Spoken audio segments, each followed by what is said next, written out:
దేశంలో అన్ని చేంజ్ అయ్యాయి, మీ నగలు కూడా చేంజ్ చేయండి. మీ పాత నగకు గ్రాముకి 150 రూపాయలు ఎక్స్ట్రా పొంది కొత్త నగలు తీసుకోండి. అదే తక్కువ తరుగుకు మీ లలితలో మాత్రమే. Welcome to YK network. నేను మీ అనూష.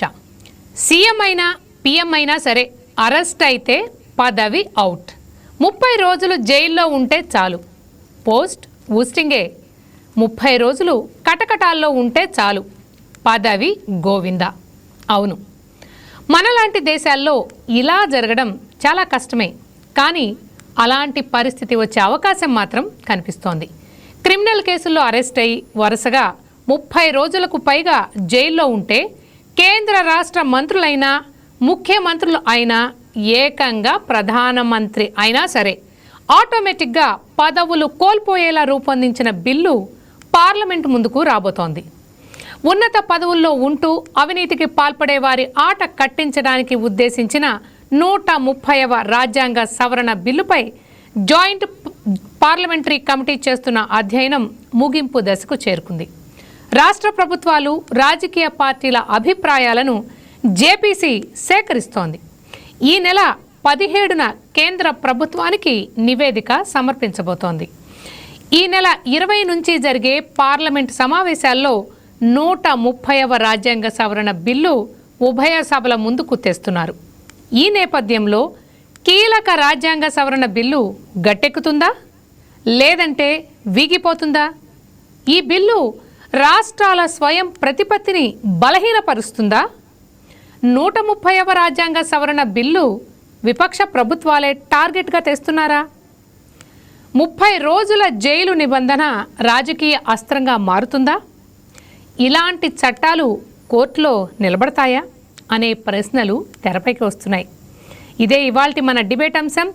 దీనికి సంబంధించి మనకు విశ్లేషణలు అందించడానికి ఏపీ తెలుగు యువత అధికార ప్రతినిధి అజయ్ వక్కంటి గారు ఉన్నారు. అలాగే మరికొద్దిసేపట్లో ఏపీ బీజేపీ అధికార ప్రతినిధి చెన్నై గారు జాయిన్ అవుతారు.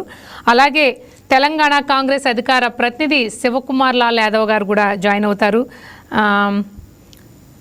అలాగే బీఆర్ఎస్ అధికార ప్రతినిధి రామ్మూర్తి పోలపల్లి గారు, అలాగే వైసీపీ అధికార ప్రతినిధి బోట్ల రామారావు గారు కూడా కాసేపట్లో జాయిన్ అవుతారు. అజయ్ గారు, ఫస్ట్ మీరు చెప్పండి. ఏదైతే జేపీసీ కొన్ని ప్రతిపాదనలు ముందు పెట్టింది, ఏదైతే 17వ తారీఖున లోక్సభలో అంటే కొన్ని సజెషన్స్ ఇచ్చింది. ఎందుకంటే అంతకుముందు లాస్ట్ ఇయర్ ఆగస్ట్లో కూడా ఈ బిల్లు పెట్టాలనే ప్రతిపాదన వచ్చినప్పుడు అన్ని పార్టీల మధ్య ఏకాభిప్రాయం కుదరకపోవడంతో జేపీసీ కమిటీ వేయటం జరిగింది. అలాగే కమిటీ కొన్ని సూచనలు కూడా చేసింది. ఏంటంటే ముఖ్యంగా 3 రకాల సూచనలు మనకు కనబడుతున్నాయి. ఏదైతే 5 సంవత్సరాలు అంతకంటే ఎక్కువ శిక్ష పడే అవకాశం ఉన్న విషయంలో గనక జైలుకి వెళ్ళినట్లయితే 30 రోజుల కంటే ఎక్కువ రోజులు జైల్లో ఉన్నట్లయితే ఖచ్చితంగా వాళ్ళు పదవి నుంచి ఆటోమేటిక్గా ముఖ్యమంత్రి అయినా మంత్రి అయినా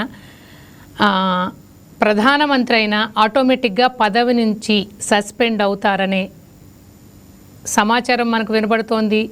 జేపీసీ కమిటీ ఖచ్చితంగా దీన్ని వర్షాకాల సమావేశాల్లో అంటే లోక్సభలో ఆల్రెడీ లోక్సభకి సిఫార్సులు ఇచ్చి ప్రవేశపెట్టేట్టుగా మనకి కనబడుతోంది. అంటే దీనికి సంబంధించి మీరేమనుకుంటున్నారు? నిజంగా అది ప్రాక్టికల్గా జరిగితే ఎలా ఉంటుంది? దేశ రాజకీయాలను అంటే ఈ జీవో ఏ విధంగా మారుస్తుందని మీరు అనుకుంటున్నారు? అనుష గారు, మీకు ప్యానల్లో ఉన్న సభ్యులకి వైకేటీ వీక్షకులకి గుడ్ ఈవినింగ్ అండి.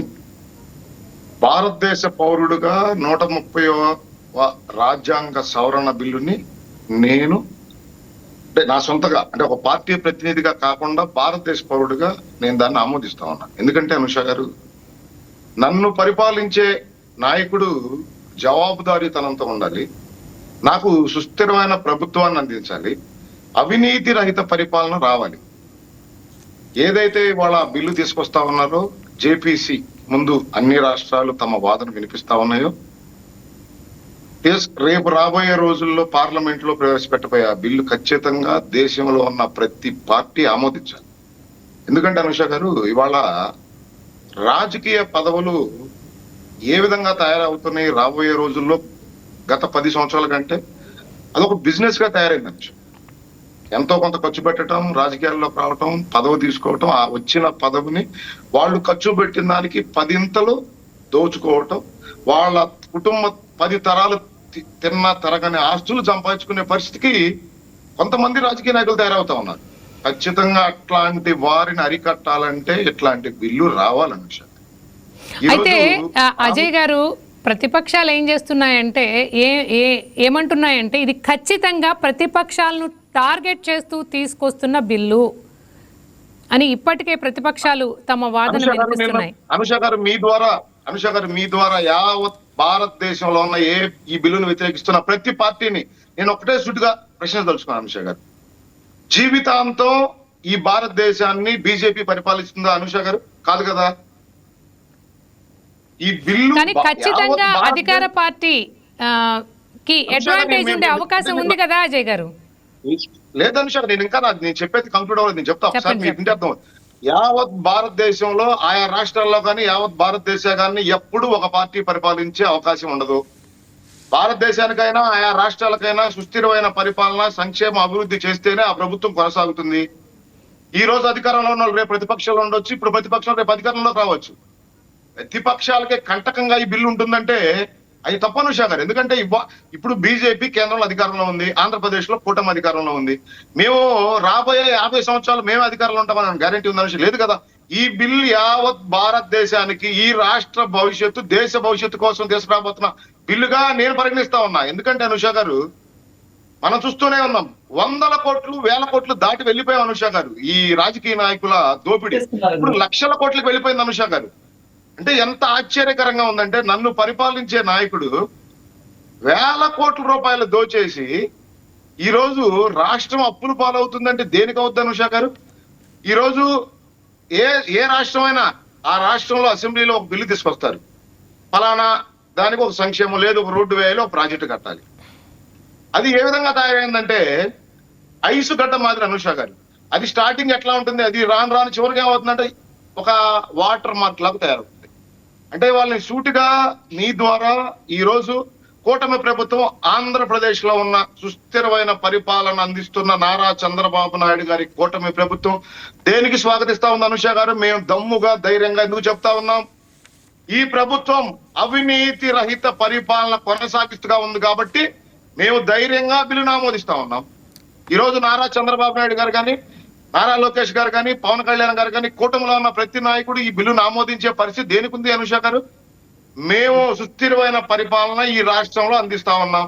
మేము రాష్ట్ర ప్రజలు ఏదైతే మమ్మల్ని నమ్మి 164 సీట్లు ఇచ్చారో మేము జవాబుదారీతనంతో పనిచేస్తా ఉన్నాం. రాబోయే రోజుల్లో ఏ ప్రభుత్వం వచ్చిన అనుష గారు, ఇవాళ మేము అధికారంలో ఉన్నాం, మేము ఇంకొక 5 ఏళ్ళు ఉండొచ్చు, 10 ఏళ్ళు ఉండొచ్చు. మేము ఏదైతే ఈ అధికారంలో ఉన్న సమయంలో పరిపాలన కొనసాగించామో, నిజంగా మేము కనుక అవినీతి చేస్తుంటే 15 ఏళ్ల తర్వాత అయినా ఏదైనా ప్రభుత్వం వస్తే ఆ రోజు బయటకు తీసి అవినీతి పరులైన రాజకీయ నాయకుల్ని జైలుకు పంపే అవకాశం ఉంది కదా అనుష గారు. నేను ఇవాళ అడుగుతా ఉన్నాను, మీ ద్వారా ఎవరైతే దీన్ని వ్యతిరేకిస్తా ఉన్నారంటే అనుష గారు, భయానికి లోనై మీరు దోచుకుంటా ఉన్నారా? అధికారాన్ని అడ్డు పెట్టుకొని నియోజకవర్గాల, పార్లమెంట్ల, రాష్ట్రమా, దేశమా దోచుకొని దాచుకుంటా ఉన్నారా? మీరు భయపడాలి. ఈ రోజు అనుష గారు మీకు ఒక చిన్న ఎగ్జాంపుల్ చెబుతాను నేను. 3 days బ్యాక్ ఆంధ్రప్రదేశ్ రాష్ట్ర మంత్రివర్యులు ఐటీ మరియు ఆర్టీజీఎస్ ఎవరి దగ్గర నుంచో నాయిస్ వినపడుతోంది, నాయిస్ వస్తోంది. శివకుమార్ గారు మీరు దగ్గర నుంచా? కంటిన్యూ చేయండి అజయ్ గారు. ఓకే అండి, ఓకే కంటిన్యూ చేయండి. అనుష గారు, ఒక 3 days బ్యాక్ ఈ రాష్ట్ర యువ నాయకులు, రాష్ట్ర మంత్రివర్యులు గౌరవ నారా లోకేష్ గారు కొరియా, ఆంధ్రప్రదేశ్ బృందంతో కొరియా వెళ్లి ఈ రాష్ట్రానికి పెట్టుబడులు తీసుకురావడం కోసం ఆయన ఒక 6 రోజులు ఆ దేశంలో పర్యటించడానికి. ఈ రోజు రాష్ట్రానికి పెట్టుబడులు ప్రవాహంలాగా వస్తా ఉన్నాయంటే అనుష గారు, ఈ రాష్ట్రంలో కూటమి ప్రభుత్వం పరిపాలన ఏ విధంగా ఉంది? జవాబుదారీతనంగా, స్థిరమైన పరిపాలన, అవినీతి రహిత పరిపాలన. ఈ రోజు ఈ రాష్ట్రానికి వస్తున్న పెట్టుబడులు, పారిశ్రామికవేత్తలకి సింగిల్ విండో విధానం, స్పీడ్ ఆఫ్ డూయింగ్ బిజినెస్ లో భారతదేశంలో నెంబర్ 1 గా ఉన్న ఆంధ్రప్రదేశ్. ఈ రోజు రాష్ట్రానికి ఒక పెట్టుబడి తీసుకురావాలి, ఒక పారిశ్రామికత రావాలి, వేల కోట్ల రూపాయల పెట్టుబడులు పెట్టాలి, నా రాష్ట్రంలో ఉన్న నిరుద్యోగ యువతలకు ఉద్యోగ కల్పన జరగాలని అనే సంకల్పంతో ఈ రోజు ఈ రాష్ట్ర ప్రభుత్వం పనిచేస్తా ఉంది అనుష గారు. అంటే ఇంత దమ్ముగా ధైర్యంగా మేము ప్రజలకు చెప్తా ఉన్నామంటే రాష్ట్రంలో అవినీతి రహిత పరిపాలన కూటమి ప్రభుత్వం అందిస్తా ఉంది. కాకపోతే అనుష గారు ఈ రాష్ట్రం నుంచి జేపీసీ ముందు మేము వినిపించిన వాదనలు, అంటే ఈ రాష్ట్ర ప్రభుత్వం వినిపించిన వాదనలు ఏంటంటే ఖచ్చితంగా ఎవరైతే అవినీతిలో మునిగిపోయి ఉంటారో వాళ్ళ మీద ఏదైనా ఒక ఫిర్యాదు వచ్చినప్పుడు ఖచ్చితంగా ఆధారాలతో కూడిన ఫిర్యాదులు మాత్రమే స్వీకరించాలి. అనుష గారు అండర్లైన్ చేసుకోవాల్సిన అంశం అనుష గారు, ఆధారాలతో కూడిన ఫిర్యాదులను మాత్రమే స్వీకరించాలి. రాజకీయ ప్రేరేపితనో కక్ష సాధింపుల భాగంగానో కేసులు తీసుకుంటే ఈ రాజ్యాంగ సవరణ బిల్లు 130 బిల్లు కూడా దేనికి పనిరాబడబోతుంది. ఖచ్చితంగా ఒక ఫిర్యాదు తీసుకునేటప్పుడు నేనున్నాను అనుష గారు, ఒక రాజకీయ నాయకుడి మీద ఆరోపణ చేసి ఫిర్యాదు ఇచ్చేటప్పుడు ఖచ్చితంగా దానికి సంబంధించిన ఆధారాలు ఇచ్చినప్పుడే ఆ ఫిర్యాదుని కేసుగా భావించి నోటు చేసి ఆ వ్యక్తి మీద ఎంక్వైరీకి వెళ్ళాలి తప్ప రాజకీయ ప్రేరేపితంగానో కక్ష సాధింపు చర్యల్లో భాగంగానో సాక్ష్యాధారాలు లేకుండా ఊరికే వేగ్గా బురద చల్లే ప్రయత్నాలు చేసే ఆ కేసుల్ని వాటి మీద మానిటరింగ్ ఉండాలి. ఈ బిల్లులో ఖచ్చితంగా దాని మీద రాజ్యాంగ సవరణ బిల్లులో కూడా దానిపైన ఆలోచన చేయాలి కేంద్ర ప్రభుత్వం. అనుష గారు దీంట్లోనే ఒక చిన్న ఎగ్జాంపుల్ చెబుతాం మీకు. నా రాష్ట్రానికి సంబంధించి 2014కి ముందు జగన్మోహన్ రెడ్డి గారి మీద అనేక కేసులు నమోదైంది. ఆయన 16 నెలలు జైల్లో ఉన్నాడు. స్టిల్ ఇప్పటికే ఆయన బెయిల్ మీదే ఉన్నాడు. నేను అడుగుతా ఉన్నా రాష్ట్ర పౌరుడిగా, ఆయన తప్పు చేశాడా చేయలేదా? చేసి ఉంటే ఆయన నన్ను పరిపాలించేదానికి ఆయన ఎట్లా హక్కుదారుడు అవుతాడు? ఒక అవినీతిలో కూరకపోయిన వ్యక్తి రాష్ట్రానికి ముఖ్యమంత్రిగా కొనసాగే హక్కు, ఎమ్మెల్యేగా కొనసాగే హక్కు ఉంటుంది అనుష గారు? ఉండకూడదు అనేదే నా ఆలోచన. ఒక అవినీతి పరుడైన నాయకుడు ఆ నియోజకవర్గాన్నో ఆ పార్లమెంటరీ వ్యవస్థలో అతను దేశానికో రాష్ట్రానికో నాయకుడు అవుతే అతను నిద్ర లేచిన దగ్గర నుంచి ఏ విధంగా దోచుకోవాలని ఆలోచిస్తాడు తప్ప రాష్ట్రానికో ఆ నియోజకవర్గానికో ఆ పార్లమెంటుకో ప్రజలకి సేవ అందించే ఆలోచన లేదు, సంక్షేమ కార్యక్రమాలు అభివృద్ధి చేసే దిశగా ఆ నాయకుడు ఆలోచన ఉండదు అనుష గారు. ఈరోజు నేను సూటిగా మీ ద్వారా రాష్ట్రపతి తెలియదలుచుకున్నా, ఏదైతే మనల్ని పరిపాలించే నాయకుడు జవాబుదారీతనంతో ఉండాలి. ఎప్పుడైతే జవాబుదారీతనంతో ఉంటాడో, అవినీతి రహిత పరిపాలన ఆయన కొనసాగిస్తాడో ఖచ్చితంగా సంక్షేమం అభివృద్ధి సమపాళ్ళలో మనకు అందుతుంది. లేని పక్షంలో, ఆ నాయకుడి మీద కంట్రోల్ లేని పక్షంలో ఖచ్చితంగా అతను అవినీతి దిశగానే పయనింప పడతాడు, అవినీతికి పాల్పడతాడు. ఆ తర్వాత మనం క్వశ్చన్ చేయడానికి కోర్టుల చుట్టూ తిరగటాకే మన జీవితకాలం సరిపోతుంది అనుష గారు. ఒక 16 నెలలు జైల్లో ఉన్న వ్యక్తి, ఈడీ కేసుల్లో ముద్దాయిగా ఉన్న వ్యక్తి, వేల కోట్ల రూపాయలు దోచుకున్న వ్యక్తి రాష్ట్రానికి ముఖ్యమంత్రి అయ్యాడు. అయిన తర్వాత 5 సంవత్సరాలు ఈ రాష్ట్ర పరిస్థితి అనుష గారు అంధకారంలోకి వెళ్ళిపోయింది ఆంధ్రప్రదేశ్ రాష్ట్ర ప్రభుత్వం. ఈ రోజు 130వ రాజ్యాంగ సవరణ బిల్లు తీసుకురావాలని నేను ఎందుకు కోరుతా ఉన్నానంటే, నా రాష్ట్రం ఒక ఎగ్జాంపుల్. ఒక అవినీతి పరుడు మీద సరైన సమయానికి మీరు శిక్షలు వేయకపోగా, అతన్ని జైలుకు పంపకపోగా, అట్లాంటి అవినీతి పరుడు నా పరిపాలన చేయడానికి హక్కు లేకుండా అట్లాంటి బిల్లులు లేకపోవటం వల్ల ఈ రాష్ట్రానికి జగన్మోహన్ రెడ్డి ముఖ్యమంత్రి అయ్యాడు. జగన్మోహన్ రెడ్డి ముఖ్యమంత్రి అవటం వల్ల ఈ రాష్ట్రానికి జరిగిన నష్టం ఒక 25 సంవత్సరాల జీవితాన్ని రాష్ట్రం కోల్పోయింది. అంటే రాబోయే రోజుల్లో ఇట్లాంటి దుస్థితి ఏ రాష్ట్రానికి, ఏ ప్రాంతానికి, ఏ నియోజకవర్గానికి, ఏ పార్లమెంటరీ వ్యవస్థకు పట్టకూడదు అనేదే ఒక భారతదేశ పౌరుడిగా నా కోరిక. ఖచ్చితంగా ఈ బిల్లు తీసుకురావాలి. కానీ ఆంధ్రప్రదేశ్ ప్రభుత్వంతో పాటు నేను కూడా ఏం చెప్తా ఉన్నానంటే అనుష గారు, ఏదైనా ఒక ఫిర్యాదు స్వీకరించే ముందు ఆధారాలతో కూడిన ఫిర్యాదునే స్వీకరించాలి తప్ప రాజకీయ ప్రేరేపిత కేసుల్ని, కక్ష సాధింపు చర్యల్లో భాగంగా ఆ నాయకుడు అధికారంలోకి వస్తే ప్రతిపక్షంలో ఉన్న నాయకుల మీద పెట్టే కేసుల్ని వాటిని పరిగణలోకి తీసుకోకూడదు అనేది నా ఆలోచన అనుష గారు. శివకుమార్ గారు, మీరు చెప్పండి. 130వ రాజ్యాంగ సవరణ బిల్లు ఇప్పుడు జేపీసీ దగ్గరకు వచ్చింది. ఏదైతే ఆ కమిటీ కూడా తన తుది నివేదికను లోక్సభ స్పీకర్కు 17న సమర్పించడానికి సిద్ధమైంది. అయితే ఏదైతే తుది నివేదిక విషయంలో మీరు వాళ్ళ సిఫార్సులను అంగీకరిస్తారా? అవి ఎంతవరకు ప్రాక్టికల్ అని మీరు అనుకుంటున్నారు? మీ ఒపీనియన్ ఏంటి? ముందుగా వైకే టీవీ ప్రేక్షకులకు మీకు ప్యానల్ ఉన్న వారికి నమస్కారం. అంటే ఇక్కడ ఒకటేమంటే ఈ సవరణ ఇప్పుడు తీసుకొచ్చేదే కాకుండా గతంలో కూడా ఎవరిపై అయితే నేరారోపణ ఉంటుంది వాళ్ళు చట్టసభలకు పోవద్దు అనేది కూడా ఆల్రెడీ ఒక చట్టం ఉంది. కానీ దాన్ని పగడబందుగా చేస్తేనే బాగుంటది. ఖాళీ చెప్పడానికి కానీ లేకపోతే ఏదేదో మొత్తానికి కంటి చూపుడు లాగా పబ్లిక్ ఏదో మేము ఒక సవరణ చేస్తున్నాము లేకపోతే దీన్ని పటిష్టం చేస్తున్నామని నోటి మాటతో చెప్తూ చేసే దగ్గర చేయకుండా ఉండడం మటుకు అది మంచి పద్ధతి కాదు. నిజంగా కూడా ఎవరైతే నేరారోపణ ఉంది అటువంటి వ్యక్తి నిజంగా కూడా మామూలుగా ఉండొద్దు అనేది అయితే ప్రతి ఒక్కరు కోరుకుంటారు. అది ఎవరనేది ఏ పార్టీ లేకపోతే ఏ రాష్ట్రం అనేది పక్కన పెడితే, కానీ ఇప్పుడు ప్రస్తుతానికి ఉన్నదంతా అప్పుడెప్పుడో బ్రహ్మం గారు రాసిండ్రు ఏమని, వెధవలకు పదవులు వచ్చును దొంగలు రాజ్యం ఎలును అనేది ఒక బ్రహ్మం గారు రాసిన దాంట్లో ఒక ఇది. ఆ రకంగానే ఈరోజు ప్రస్తుతానికి నేరారోపణ లేనివాడు రాజకీయాలకు పనికిరాడు అనే రకంగా ఇప్పుడు రివర్స్ అయిపోయింది. ఒకప్పుడు ఏమంటే నేరారోపణ ఉంటే అటువంటి వాళ్ళు రాజకీయాలకు పనికిరారు, లేకపోతే ఒక ఎమ్మెల్యే కానీ ఎమ్మెల్సీ కానీ లేకపోతే ఎంపీ కానీ లేదంటే ఒక మామూలుగా వార్డ్ కమిటీ మెంబర్ కూడా కావడానికి వీల్లేదు అనేది ఒక రూల్. ఆ రూల్ ఫ్రేమ్ ఉన్నా సరే ఇప్పుడు ప్రస్తుతానికి ఏంటంటే ఎన్ని కేసులు ఉంటే అంత పెద్ద మొత్తానికి పెద్ద నాయకుడు అనే రకంగానే మొత్తం చలామణి అవుతుంది. మొత్తం భారతదేశంలోనే, మన ఆంధ్రప్రదేశ్ తెలంగాణ గురించి నేను మాట్లాడితేనే భారతదేశంలో కూడా ఈ పరిస్థితి ఎక్కువ అయిపోయింది. ఇవి ఇంకా కొంచెం మన దగ్గర తక్కువ ఉంటది, ఆంధ్రప్రదేశ్ కానీ లేకపోతే తెలంగాణలో కానీ. మొత్తానికి నార్త్ లో మటుకు ఇంకా ఈ విషయాలు బాగా ఎక్కువ ఉంటాయి. సో ఇటువంటి అన్ని అరికట్టాలంటే ఏదో కంటి తూర్పులాగా ఏదో మనం సవరణ చేసినాం లేకపోతే ఒక చట్టం తీసుకొచ్చాం. ఆ చట్టము తీసుకొచ్చినప్పుడే దాంట్లో ఒక లుసుకులు తీసుకొస్తుండ్రు.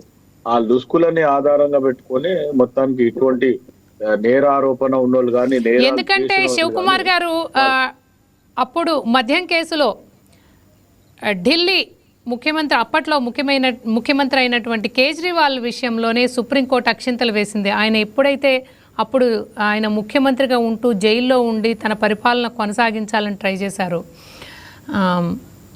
అలాగే తమిళనాడు మంత్రి అయినటువంటి సెంథిల్ బాలాజీ గారి విషయంలో కూడా సుప్రీంకోర్టు అక్షింతలు వేసిన తరువాతే ఇలాంటి ప్రపోజల్ రావడం జరిగింది. ఎందుకంటే ఇలా కొనసాగించటం ఎంతవరకు కరెక్ట్ అనే కదా.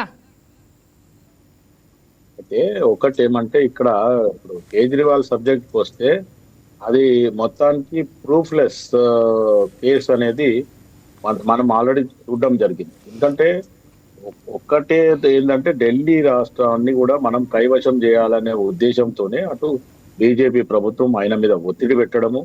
ఒకవేళ ఆయన లిక్కర్ పాలసీ చేస్తే ఆయన మీద కేసు అండ, ఈ లిక్కర్ పాలసీ అబాలిష్ చేసిన తర్వాత ఇంకా అక్కడ కేసు ఏముంటుంది?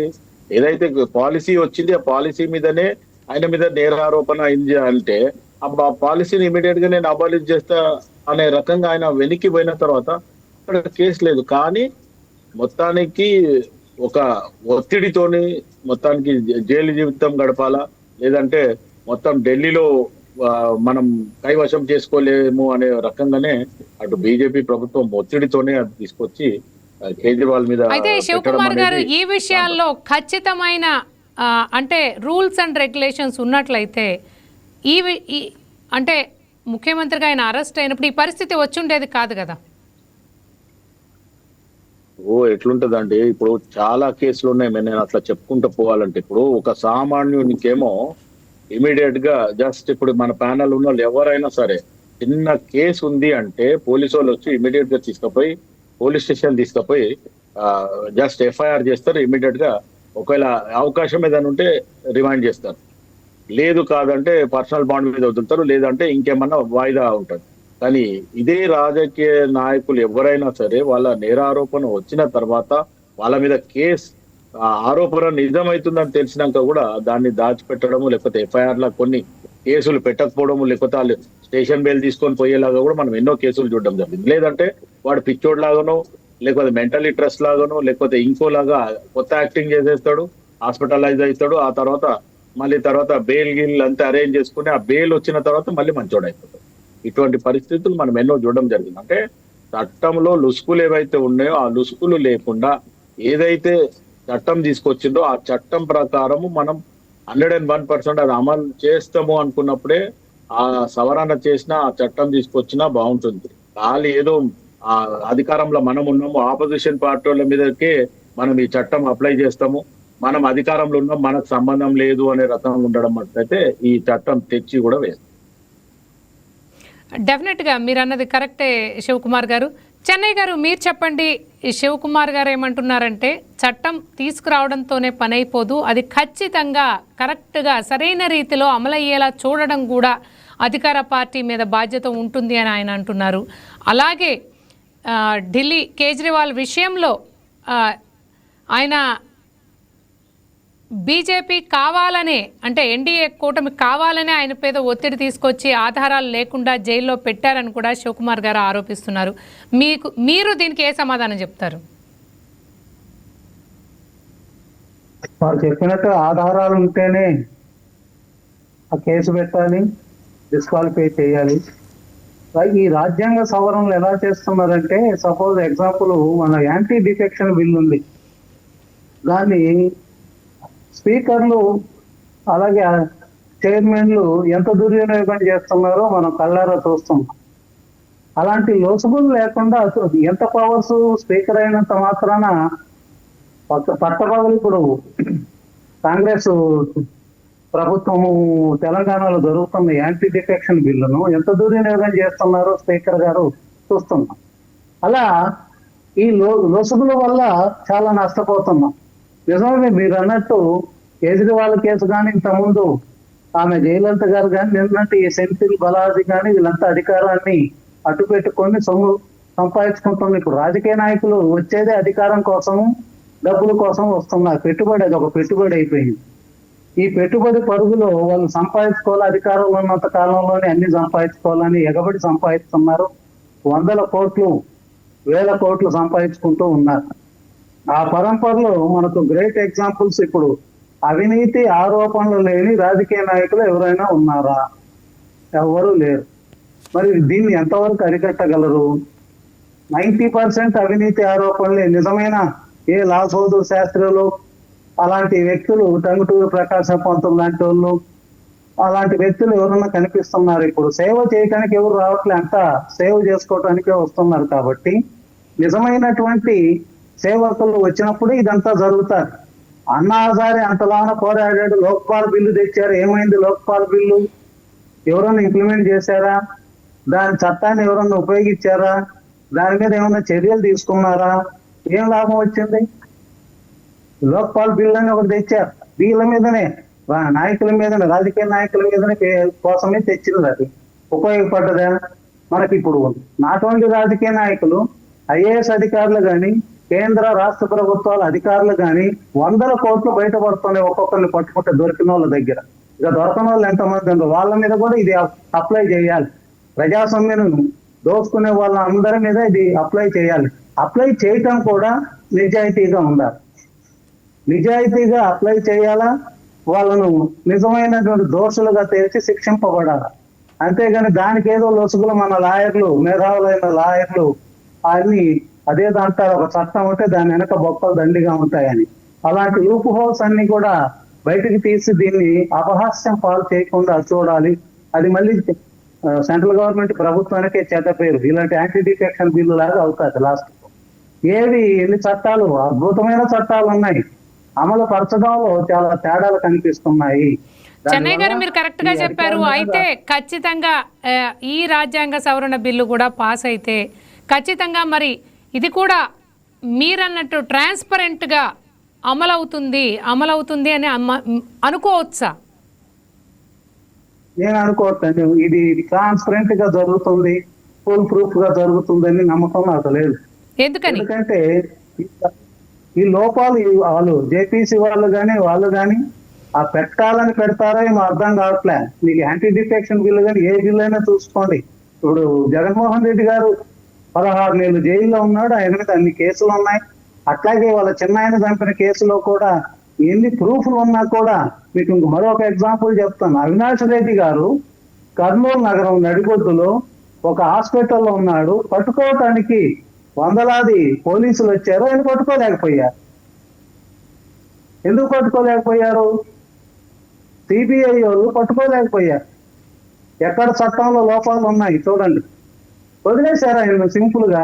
ఏంటంటే అక్కడ ఆంధ్ర పోలీసులు మాకు సహకరించలేదు, అందువల్ల పట్టుకోలేకపోయినా సింపుల్ గా పోతారు.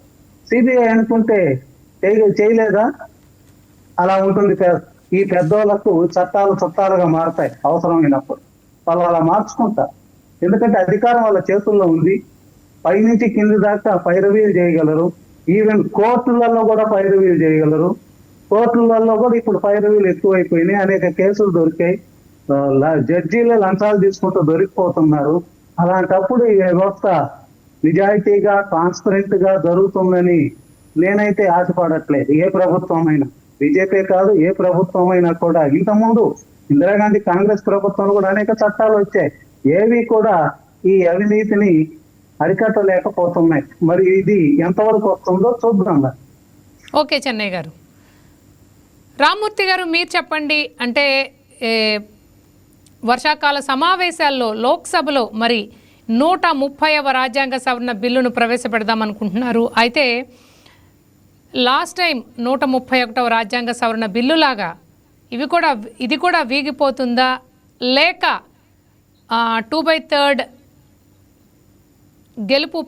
గెలుపు సాధించి మరి బిల్లు పాస్ అవుతుందని మీరు అనుకుంటున్నారా? అంటే ఏం జరుగుతుందని అనుకుంటున్నారు మీరు?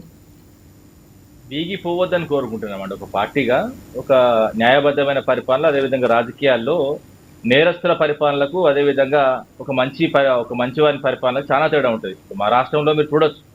ఎందుకంటే డ్రోన్ కేసులో దాదాపు 16 రోజులు జైలుకి వెళ్ళిన వ్యక్తి, అదేవిధంగా ఓటుకు నోటు కేసు కింద 27 రోజులు, మొత్తం కలిపి 43 రోజులు. అంటే ఈయన పదవి కూడా ఊస్ట్ అవుతుంది. ఎందుకంటే 30 రోజుల కంటే జైల్లో ఎక్కువ ఉన్న వాళ్ళు ఖచ్చితంగా ఇది డిస్క్వాలిఫై కావాలన్నది దీనిలో అర్థం. ఎందుకంటే 130వ సవరణ తీసుకొచ్చి ఈ విధంగా, ఎందుకంటే తన పదవులు ఎవరైతే వీళ్ళు జైలు పోయిన వాళ్ళు ఉన్నారో, అదే విధంగా క్రిమినల్ కేసులు ముఖ్యంగా, ఎందుకంటే రాజకీయ ఆరోపణలు కానీ రాజకీయంగా ఒకరికి వెంబడి ఒకటి, ఇప్పుడు ఎందుకంటే ఇంతకుముందు మీరు మాట్లాడుతూ ఈడీ కానీ సిబిఐ కానీ ఈ పార్టీ ఉన్నప్పుడు ఆ పార్టీ మీద, ఆ పార్టీ ఉన్నప్పుడు ఈ పార్టీ మీద, ముఖ్యంగా కాంగ్రెస్ బీజేపీలు పరస్పరం పెట్టుకున్న కేసులు కాకుండా డైరెక్ట్ గా ఏదైతే క్రిమినల్ కేసులో ఇన్వాల్వ్ అయిన వ్యక్తులను ఖచ్చితంగా. ఇంకోటి ఏంటంటే ఉద్యమం కేసులు ఉంటాయి. అక్కడ పలు ప్రాంతాల్లో ఏదైతే వాళ్ళ హక్కుల కోసం కానీ లేకపోతే ఇతర అంశాల పైన కొట్లాడినప్పుడు కొన్ని కేసులు అయితే ఆ కేసులు మాత్రం పరిగణలోకి తీసుకోవద్దు. ఎందుకంటే వాళ్ళ హక్కుల కోసం ఏ ప్రభుత్వాలైనా, ఏ పార్టీలైనా, లేకపోతే ఏ మంత్రులైనా కొట్లాడతారు. కాబట్టి అవి తీసేసి ఏదైతే డైరెక్ట్ గా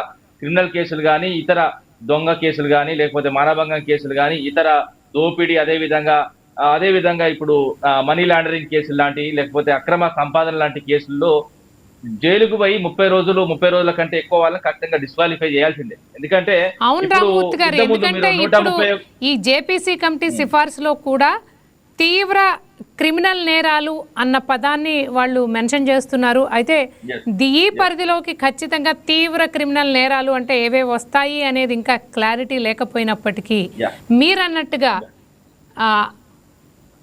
అదే విషయాల్లో ఆ తీవ్రమైన నేరాలు చేసిన వాళ్లకు మాత్రమే ఇవి వర్తించేలా ఉంటే బాగుంటుందనే ప్రపోజలే జేపీసీ కూడా తన ప్రపోజల్లో మెన్షన్ చేసింది. దాన్ని మీరు అంగీకరిస్తున్నారా? 100% ఎందుకంటే అన్ని కేసులు ఒకలాగా చూడొద్దు. ఎందుకంటే కొన్ని రాజకీయంగా పురిగొల్పిన కేసులు ఉంటాయి. కాబట్టి ముఖ్యంగా డైరెక్ట్ గా ఇన్వాల్వ్ తీవ్రమైన కేసులు ఉన్న వాళ్ళని ఖచ్చితంగా జైలుకు పోయి 30 రోజులు అనుభవించిన వాళ్ళని డిస్క్వాలిఫై చేయాల్సిందే. ముఖ్యంగా ఇంతకుముందు మీరు మాట్లాడుతూ గతంలో ఏదైతే ఇప్పుడు ఉమెన్ బిల్ కానీ, లేకపోతే ఏదైతే డీలిమిటేషన్ సంబంధించిన బిల్లు ఏ విధంగా వీగిపోయిందో ఇది కూడా ఆ విధంగా వీగిపోద్ది. అంటే డీలిమిటేషన్ కానీ, అదే విధంగా ఏదైతే మహిళా రిజర్వేషన్లు కానీ, ముఖ్యంగా పార్లమెంట్ సభ్యులకు సంబంధించిన బిల్లే, అదేవిధంగా రాజకీయ నాయకులకు సంబంధించిన బిల్లే, ఇది కూడా రాజకీయ నాయకులకు సంబంధించిన బిల్లే. వాళ్ళ మీద వాళ్ళు పెట్టుకుంటున్న ఒక అయితే ఒక వాస్తవంగా చెప్పాలంటే ఒక హద్దు లాంటిది. ఈ హద్దును ఎందుకంటే ఇప్పుడు ముఖ్యంగా అక్కడ ఉన్న పార్లమెంట్ సభ్యులు కానీ, లేకపోతే ఇతర రాజకీయ సభ్యులు కానీ ఒకరినొకరు కాపాడుకుంటూ వస్తున్నారు. కాబట్టి నాకు కొంచెం డౌట్ గా ఉంది పార్లమెంట్ లో ఏ విధంగా ప్రవర్తిస్తారని. ఎందుకంటే ఎందుకంటే వీళ్ళు సిట్టింగ్ సీట్లు పోతాయన్న భయంతో ఏదైతే మన బిల్లుకు, ఏదైతే మన డీలిమిటేషన్ బిల్లుకు వీళ్ళు ఆపోజిట్ గా ఓట్లు వేసారు. దాని తర్వాత మహిళా బిల్లులు కూడా ఎందుకంటే మెజారిటీగా మహిళలు వస్తే కూడా కొంచెం పురుషాంకార దేశంలో ఇంకా పురుషాంకారం ఉన్నది కాబట్టి ఆ విధంగా కొంతమంది అడ్డం పెట్టుకొని ఏదో కాపాడుకోనికో లేకపోతే ఇతర పార్టీల మీద నెట్టేనికో ఒల మీద వాళ్ళు అబాండాలు వేసుకొని ఆ కేసు నుంచి వెళ్ళి అదే విధంగా ఆ బిల్లు నుంచి వెళ్ళి వీగిపోవడానికి కూడా ప్రయత్నం చేసినందుకు కూడా చూసాం. ఈ రోజు కూడా ఎందుకంటే రాజకీయ నాయకుల మీద అందరు రాజకీయ నాయకులు అక్కడ ఉన్నది ఏంటంటే ప్రజలను వాస్తవంగా అడిగి ప్రజా తీర్పుతోని ఈ బిల్లు పాస్ అయితే 100% పాస్ అవుతుంది. ప్రజా కోర్టులో పెట్టి మొత్తం దేశవ్యాప్తంగా ఉన్న ఏదైతే ఇప్పుడు జనగణన ఏ విధంగా చేస్తున్నారో ఆ విధంగా ఏదైతే ఒక మొత్తం కంప్లీట్ గా ప్రజలను అడిగి సమాచారం తీసుకుంటే ఖచ్చితంగా ఇది పాస్ అవుతుంది. కానీ ప్రజలతో సంబంధం లేకుండా పార్లమెంట్ సభ్యులు ఎక్కడైతే కూర్చున్నారో వాళ్ళు మా ప్రతినిధులుగా కూర్చున్నారు. కానీ ఆ ప్రతినిధులుగా కూర్చున్న సభ్యులు ఏ విధంగా ప్రవర్తిస్తున్నారంటే వాళ్ళకి సంబంధించిన సీట్లు కాపాడుకుంటారు తప్ప ప్రజలకు సంబంధించిన ఎక్కడ కూడా మాట్లాడతలేరు అన్నది కూడా చాలా సందర్భాల్లో చూసినాం. ఎందుకంటే దాదాపు పార్లమెంటుకు కానీ లేకపోతే ఉభయ సభలకు కానీ లేకపోతే ఏ విధంగా ఇప్పుడు రాష్ట్ర శాసనసభలకు కానీ ఎన్నికైన సభ్యులు ముఖ్యంగా వాళ్ళు ప్రవర్తిస్తున్న తీరు ఓన్లీ 2-3% మాత్రమే మంచోళ్ళు ఉన్నారు. ముఖ్యంగా గత 9.5 సంవత్సరాలు అదే విధంగా ఇప్పటి పరిపాలన కూడా మా రాష్ట్రంలో చూసుకుంటే తెలంగాణలో ఒక మంచివారి పరిపాలన ఏ విధంగా ఉంటది, ఒక దుర్మార్గుడి పాలన. ఎందుకంటే దేశంలోనే ఎక్కువ కేసున్న వ్యక్తి 89 క్రిమినల్ కేసున్న వ్యక్తి పరిపాలన చేతిలో పెడితే ఏ విధంగా ఉంటుంది అన్నది ఇప్పుడు కాంగ్రెస్ చూపెడుతున్నది ఇలా. ఎందుకంటే ఒక నేరస్తుని ఆలోచన ఎప్పుడు నేరపూరితంగానే ఉంటది. ఇప్పుడు తంత గుదుత పేగుల మీద వేసుకుంటా ఇప్పుడు ఆఖరికి ఇంజనీర్లను కూడా ఇంజనీర్ డే తెలంగాణ ఇంజనీర్ డేలో కూడా బెల్ట్ ట్రీట్మెంట్ ఇస్తా మిమ్మల్ని జైలుకు తోలుతా ఈ విధమైన మాటలు తప్ప ఇంకేం వస్తాయండి? ఒక మంచి వాడు ఉంటే మంచి పరిపాలన ఉంటుంది. ఎందుకంటే గతంలో కూడా మా ఇంజనీర్లు ఎందుకంటే తెలంగాణ ఇంజనీర్లు మా మీద కూడా వ్యతిరేకంగా మాట్లాడినప్పుడు కూడా మేము ఎలాంటి మాటలు మాట్లాడలేదు. ఎందుకంటే వాళ్ళ హక్కు, వాళ్ళు మాట్లాడే హక్కు, ఎందుకంటే వాక్ స్వాతంత్రం ఉన్నది కాబట్టి ఈ దేశంలో ఎవరైనా మాట్లాడే హక్కు ఉన్నది కాబట్టి ఆ మాటను గౌరవించినాం. కానీ ఎక్కడ కూడా పరుష పదజాలంతో ఎక్కడ మేము మాట్లాడలేదు. ఇప్పుడు వచ్చిన ఎందుకంటే ఒక మంచి వారి పరిపాలనకు చెడ్డవారి పరిపాలన తేడా ఉంటది. ఇప్పుడు ఇతర రాష్ట్రాల్లో చూసుకున్నా కూడా ఇక్కడ చూసుకున్నా కూడా నేరస్తులు రాజకీయాల్లో ఉండొద్దు అన్నది మేము కూడా గట్టిగా బలంగా చెప్తున్నాం. ఒక ద్వితీయ స్థాయి నాయకునిగా అదే విధంగా రాజకీయాలు నమ్ముకునే వ్యక్తిగా నేను మళ్ళీ చెప్తున్నా. ఎందుకంటే ఒక సెకండ్ జనరేషన్ ను అన్ని పార్టీలు, ఒక పార్టీ కాదు, ఈ పార్టీ ఆ పార్టీ అని కాదు, అన్ని పార్టీలు చంపినాయి. ఎందుకంటే ఇలాంటి నేరపూరితమైన ఆలోచనల నాయకులు మాత్రమే సెకండ్ జనరేషన్ చంపిలు కాబట్టి ఇలాంటి వాళ్ళను రాజకీయంగా జీవ సమాజ్ చేస్తేనే సెకండ్ జనరేషన్ పుట్టుకొస్తుందన్న ఆశ కూడా మాకున్నది. కాబట్టి ఈ బిల్ పార్లమెంట్ లో పాస్ కావాలని కోరుకుంటాం.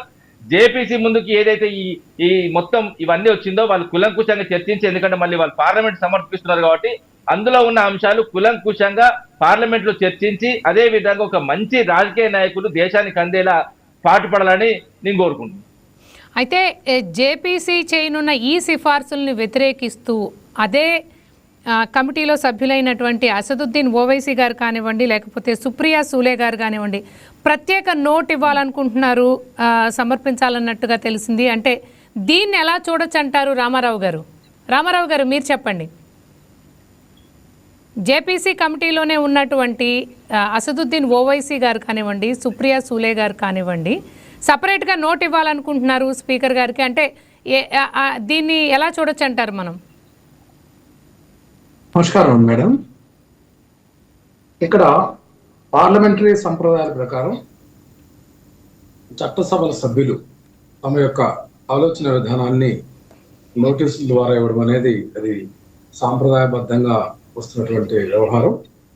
ఏదేమైనా సరే చట్టసభల్లో బిల్లులు ప్రవేశపెట్టేటువంటి అంశంలో కొంత లోపభూయిష్టమైన విధానం కూడా ప్రభుత్వాలు వ్యవహరిస్తున్నాయనేది మేధావర్గం అంతా కూడా ఈరోజు ఆలోచనలోకి వస్తా ఉన్నటువంటి పరిస్థితి. అంటే ఎటువంటి లోపభూయిష్టం రామారావు గారు?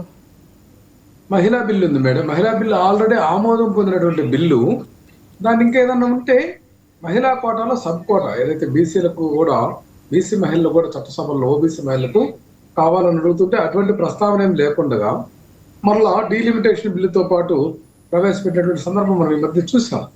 ఇది చాలా లోపభూయిష్టమైనటువంటి విధానం అనేది అంటే రామారావు గారు ఒకవేళ బీసీల్లో మళ్ళీ అట్లా అన్ని పార్టీల నుంచి కూడా ప్రపోజల్స్ వచ్చే అవకాశం ఉందన్నట్టుగా విశ్లేషకులు చెప్తున్నారు. ఇప్పుడు బీసీ బిల్లును మళ్ళీ సపరేట్గా తెస్తే గనక అంటే అయినప్పటికీ మీరు దీన్ని సమర్థిస్తారా? మీరు మళ్ళీ అలాగే మీ అదే ఒపీనియన్తో ఉంటారా మీరు? మరి విశ్లేషకులేమో ఇప్పుడు బీసీఎల్ గురించి మళ్ళీ దాని గురించి కనుక తీసుకొస్తే మిగిలిన క్యాస్ట్లు వాళ్ళు కూడా అడుగుతారు కదా అనేది విశ్లేషకుల వాదన. అనుష గారు ఆ, ఇక్కడ ఒక అంశం మేడం చెప్పండి అజయ్ గారు. క్లియర్ కట్ గా అది కాదండి, ఎస్టీలు ఎంత ఉన్నారో వాళ్ళు అంతా తీసుకుంటున్నారు, అనుష గారు ఎస్టీలు ఎంత మంది ఉన్నారో వాళ్ళు అంతా తీసుకుంటారు. అదే విధంగా ఒక్కటి నిమిషం అండి మాట్లాడినవ్వండి. ఎందుకంటే ఇప్పుడు ఓసీలు ఎంత ఉన్నారో వాళ్ళకంటే 2-3% ఎక్కువ తీసుకుంటారు. కానీ బీసీలకు అనాదిగా అన్యాయం జరుగుతుంది. ఎందుకంటే మేము ఉన్నది 63-65%లో వాస్తవంగా మాకు చెందుతలేదు అనేది కదా. ఇప్పుడు చట్టసభల నుంచి స్థానిక ఎన్నికల దాకా బీసీలు కోరుకుంటున్నారు ఇలాంటి మార్పు కావాలి తప్ప ఇప్పుడు మాకేదో మేము అడిగితే వేరేటోళ్ళు అడుగుతారు అన్నది తప్పు మాట. ఎందుకంటే మాకు అన్యాయం జరుగుతుంది, మిగతా వాళ్ళకి న్యాయం జరుగుతుంది. ఎస్టీలు ఎస్టీలు అదే విధంగా ఓసీలు కూడా వాళ్ళు ఎంతున్నారో అంత తీసుకుంటారు కాబట్టి మాకు రావట్లేదు. ముఖ్యంగా బీసీ రిజర్వేషన్ కూడా అమలు పరిస్తే అందులో కూడా అన్ని కులాలకు అన్ని వర్గాలకు అందులో కూడా వాస్తవంగా ఏంటంటే నెక్స్ట్ మీరు మాట్లాడుదురు కదా అజయ్ గారు. మనకు మాట్లాడాలి. ఓకే రామమూర్తి గారు చెప్పండి అజయ్ గారు. అనుష గారు, మీరు డిబేట్ పెట్టిన అంశం 130వ రాజ్యాంగ సవరణ బిల్లు. అవినీతి పరుడైన రాజకీయ నాయకులు, క్రిమినల్ కేసులు ఉన్న రాజకీయ నాయకులు ఈ రాష్ట్ర పౌరుల్ని, దేశ పౌరుల్ని పరిపాలించే హక్కు ఉందా? ఒకవేళ వాళ్ళు 30 రోజులు జైలుకు వెళితే అనర్హులుగా వాళ్ళని పరిగణించాలి. కానీ మీరు అనుష గారు సీనియర్ జర్నలిస్ట్, మీరు వైసీపీ నాయకులు అన్న తెలివిగల్ల బొట్ల రామారావు గారు అన్న ట్రాప్ లో పడిపోతా ఉన్నారు. మీరు డిబేట్ ని డైవర్ట్ అవుతా ఉన్నారు. లేదండి, ఆయన అన్నది కూడా ఇప్పుడు మీరు అంశ నిమిషం, మీరు అడిగిన అంశానికి ఆయన ఆన్సర్ చేయడు. ఎందుకంటే ఆయన దగ్గర ఆన్సర్ ఉండదు కాబట్టి ఆయన డైవర్ట్ చేస్తే మీరు డైవర్ట్ లో వెళ్ళిపోతా ఉన్నారు. మీరు అదే విధంగా మహిళా బిల్లు ఏ విధంగా ఉండాలి, దాంట్లో ఎవరెవరు హక్కులు ఎలా ఉండాలి డిబేట్ పెడితే ఖచ్చితంగా దాని మీద కూడా మేము మాట్లాడగలం. బట్ కానీ మీరు అడిగిన అంశం వేరు, రామారావు అన్న మాట్లాడుతున్న అంశం వేరు. మీరు వెళ్ళిపోతున్నారు. దయచేసి డిబేట్ మీరు పెట్టిన అంశం చెప్పండి, మీరు ఆ అంశాన్నే మీరు కొనసాగించండి. నేను అంతకు మించి గేమ్ మాట్లాడలేదు. ఓకే రామారావు గారు, మళ్ళీ మనం అదే అంశం మీద డిబేట్ పెట్టుకుందాం ఖచ్చితంగా. అయితే ఈ రోజుకి మాత్రం 130వ రాజ్యాంగ సవరణ బిల్లు గురించి మాట్లాడుకుందాం. మీరు ఏదైతే జేపీసీ కమిటీ కొన్ని సిఫార్సులు చేస్తోంది, ఆ సిఫార్సులను 17వ తేదీన లోక్సభ స్పీకర్ గారికి అందజేయబోతోంది. అయితే ఆ సిఫార్సుల విషయంలో మీరు అంగీకరిస్తున్నారా? రామారావు గారు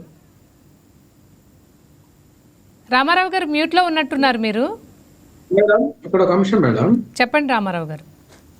అవినీతి పరమైనటువంటి రాజకీయ నాయకుల అంశం వచ్చేటప్పటికి ఈ అంశం మీద తీసుకుంటే చంద్రబాబు నాయుడు గారి అంశం తీసుకుంటే 2 ఎకరాల ఆసామి ఈ రోజు రామారావు నిన్ను అడిగిన దానికి సమాధానం చెప్పు. మీరు ఆ బిల్లును వ్యతిరేకిస్తున్నారా, సమర్థిస్తున్నారా? చంద్రబాబు నాయుడు మీ వైఎస్ రాజశేఖర ఆస్తులేంటి? ఆ సబ్జెక్ట్ పెట్టండి, దాని మీద నేను గంటల విత్ సాక్ష్యాధారాలతో. అజయ్ క్రాస్ టాక్ చేయకండి, ఆడ యాంకర్ ఉంది, మీరు డెకోరం మెయింటైన్ చేయండి. ఆల్రెడీ ఆయన మాట్లాడినండి, ఆయన టర్న్ అయినాక నువ్వు రాసి పెట్టుకో, ఏం మాట్లాడుతూ మాట్లాడు. మీరు శివకుమార్ అన్న, మీరు మాట్లాడారు, మీకు నేను అడ్డురాలా. ఎందుకు అడ్డురాలేదంటే మీరు సబ్జెక్ట్ మీద మాట్లాడారు కాబట్టి మీకు అడ్డురాలా. ఆయన రామారావు గారు ఏం మాట్లాడుతా ఉన్నాడు? ఆయన బిల్లుకు మద్దతు ఇస్తావా లేదా అంటే చంద్రబాబు నాయుడు గారు 2 ఎకరాలు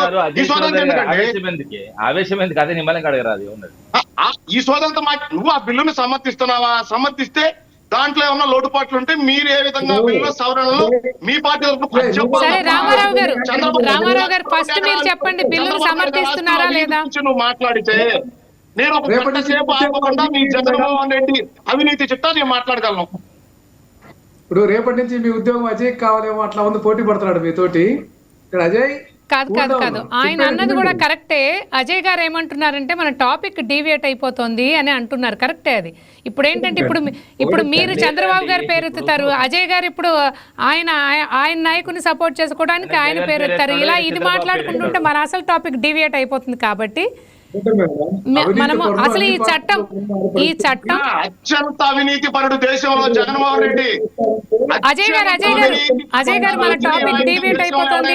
జగన్మోహన్ రెడ్డి రామారావు గారు 130వ రాజ్యాంగ సవరణ బిల్లు ఏదైతే ఈ వర్షాకాల సమావేశాల్లో లోక్సభలో ప్రవేశపెట్టబోతున్నారో దానిని మీరు సమర్థిస్తున్నారా? రామారావు గారు పారదర్శకమైన మేడం చెప్పండి. అభ్యుదయవాదులందరూ కూడా రాజకీయాల్లో మార్పులు రావాలని కోరుకుంటున్నారు. ఫండమెంటల్ గా అవినీతి అక్రమాలకు పాల్పడుతున్నటువంటి విధానం ఉంది. నేను చెప్పబోయేది ఏంటంటే అన్ని పార్టీల్లో ఉన్నటువంటి వాళ్ళకు కూడా ఈ ఒత్తాసు పలకకుండా చేయాల్సినటువంటి ఆవశ్యకత ఆ రాజకీయ పార్టీల అధ్యక్షులకు ఉందనేది నేను చెప్పబోతున్నా. ఇంకొక అంశం ఏంటంటే ఇక్కడ రాజకీయాల్లో చూసుకుంటే ఈరోజు యథేచ్ఛగా అవినీతికి ద్వారాలు తెరిచి చేస్తున్నటువంటి విధానం ఉంది. దాని ద్వారానే కేసులు ఇవన్నీ కూడా తయారైపోతున్నాయి. ఈడీ కూడా ఎంటర్ అయ్యేదాకా పరిస్థితులు వచ్చాయి. మరి అసలు ప్రాథమికంగా ఈ యొక్క ట్రయాంగిల్ సిస్టమ్ తీసుకుంటే ఏదైతే ఓటరే అవినీతికి పాల్పడి ఓటు అమ్ముకుంటున్నటువంటి స్థితి నుంచి ఓటర్లేమో రాజకీయ నాయకులు దండుకుంటున్నారని చెప్పేసి వాళ్ళ మీద మాట్లాడితే, అధికారులేమో రాజకీయ నాయకులకి మేము పోస్టింగ్లకు డబ్బులు ఇచ్చి వస్తున్నాం కదా, మా పరిస్థితి ఏందని ఒక పక్క వాళ్ళు మాట్లాడుతున్నటువంటి విచిత్ర వైఖరి ఉంది. దీనికి ప్రజాస్వామ్య మూల సూత్రంగా ఉన్నటువంటి ఎన్నికల్లో లోపభూయిష్టమైనటువంటి విధానాలు జరుగుతున్నటువంటి ప్రక్రియను టచ్ చేయకుండా ఇటువంటి బిల్లుల వల్ల ఏ మాత్రం ప్రయోజనం ఉండదు మేడం. ఇక్కడ ఓటర్కి యథేచ్ఛగా పంపిణీ చేస్తూ వాళ్ళని ముందట లంచగొండిగా మారుస్తున్నటువంటి విధానాన్ని ఎందుకు అది బిల్లు రూపంలో ఈ యొక్క కేంద్ర ప్రభుత్వం కానీ ఈ యొక్క మిగతా దాని యొక్క కూటమి రాజకీయ పార్టీలు కానీ ఎందుకు ఆలోచన చేయకుండా కేవలం ఇటువంటి బిల్లులు ప్రవేశపెడుతున్నాం, దీనికి మీ మద్దతు ఉందా లేదంటే ఖచ్చితంగా ప్రతి ఒక్క మంచి బిల్లుకి వైఎస్ఆర్ కాంగ్రెస్ పార్టీ స్వాగతిస్తా ఉంది. అట్లా చట్టసభల అంశంలో కూడా బీసీలకు రిజర్వేషన్లు కావాలనేటువంటి బిల్లును ప్రవేశపెడితే ఈ యొక్క బూర్జువా పార్టీలు వ్యతిరేకించాయని నేను చెప్పబోతున్న మధ్యలో అడ్డుకుంటా ఉన్నారు. మహిళా బిల్లు అంశాన్ని లోపాయకారిగా పెట్టారు, కానీ డిలిమిటేషన్ బిల్లును వాళ్ళు ఏదైతే చేసుకోవాలని చెప్పేటువంటి దానికి కాంగ్రెస్ పార్టీ మీద నెపం మోపడానికి. సరే రామారావు గారు, ఇప్పుడు ఏదైతే 130వ రాజ్యాంగ సవరణ బిల్లు పాస్ అవుతుందని మీరు అనుకుంటున్నారా? దానికి ఎంత మద్దతు వచ్చే అవకాశం ఉందంటారు? మేడం, మనం పాస్ అవుతుందా లేదా నిర్దేశించడానికి మనం ఎవరు మేడం? పార్లమెంట్ లో సభ్యులు వివిధ పార్టీలు ఉన్నాయి. నిజంగా అయితే ఆ పార్టీకి ఆ యొక్క కూటమికి మద్దతు అంటే ఇప్పుడు సరిపోయినటువంటి మెజార్టీ లేకపోయినా కూడా బిల్లును ప్రవేశపెడతా ఉన్నారు. ఖచ్చితంగా ఇతర పార్టీల నుంచి వాళ్ళ యొక్క మెజార్టీ తీసుకోవడానికి ప్రయత్నం చేస్తున్నటువంటి పరిస్థితి ప్రస్తుతం ఉంది కదా మేడం. చూద్దాం, వేచి చూద్దాం మేడం. ఓకే అజయ్ గారు మీరు చెప్పండి. ఇప్పుడు ఏంటంటే అనేక ప్రశ్నలు తలెత్తుతున్నాయి. అంటే నిజంగా ఇది ట్రాన్స్పరెంట్గా ఒకవేళ బిల్లు పాస్ అయితే అదేవిధంగా ట్రాన్స్పరెంట్గా దాన్ని ఉపయోగిస్తారా, లేక రాజకీయ కక్షలతో ప్రతిపక్షాలపై దానిని ప్రయోగిస్తారా అనే ప్రశ్న ఇప్పుడు క్రిటిక్స్లో వ్యక్తమవుతోంది. దీనికి మీ సమాధానం ఏంటి? మీరేమనుకుంటున్నారు?